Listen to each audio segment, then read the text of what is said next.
AP deputy CM Pawan Kalyan నేతృత్వంలోని Janasena party ఆవిర్భావ సభకు ముమ్మరంగా ఏర్పాట్లు జరుగుతున్నాయి.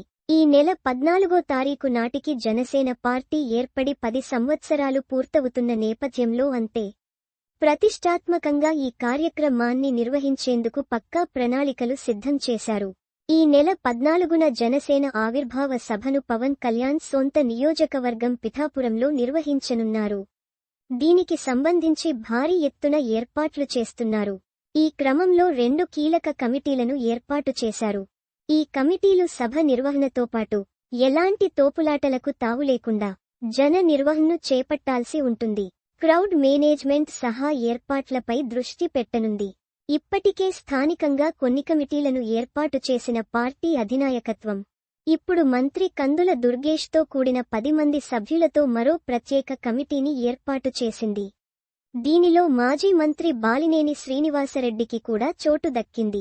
అదేవిధంగా కొత్తపల్లి సుబ్బారాయుడు, యర్రంకి సూర్యారావు, పడాల అరుణ వంటి వారిని కూడా ఈ కమిటీలో సభ్యులుగా నియమించారు.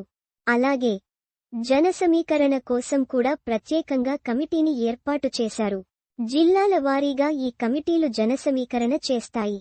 తద్వారా పార్టీ ఆవిర్భావ సభను దిగ్విజయం చేసేలా పక్కా ప్రణాళికతో ముందుకు సాగుతున్నారు.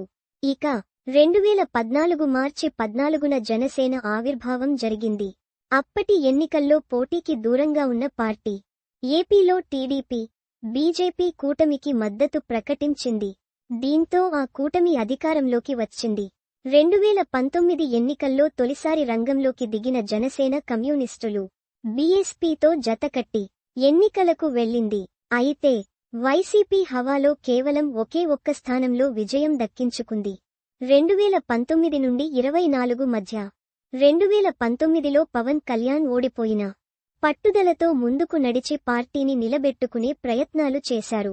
ఒకే ఒక్క ఎమ్మెల్యే కూడా పార్టీ మారినప్పటికీ ఆయన బీజేపీతో జత కట్టి ఏపీలో పట్టు పెంచుకునే ప్రయత్నం చేయడం గమనార్హం. ఈ క్రమంలోనే టీడీపీతో కూటమి కట్టి 2024 ఎన్నికల్లో విజయం దక్కించుకున్నారు. ప్రస్తుతం 21 మంది ఎమ్మెల్యేలు, 2 ఎమ్మెల్సీలు, 2 ఎంపీలతో జనసేన బలం పుంజుకోవడం గమనార్హం. ఇక ఈ ఆవిర్భావ సభ ద్వారా జనసేన భవిష్యత్తు ప్రణాళికను ఆవిష్కరించారు.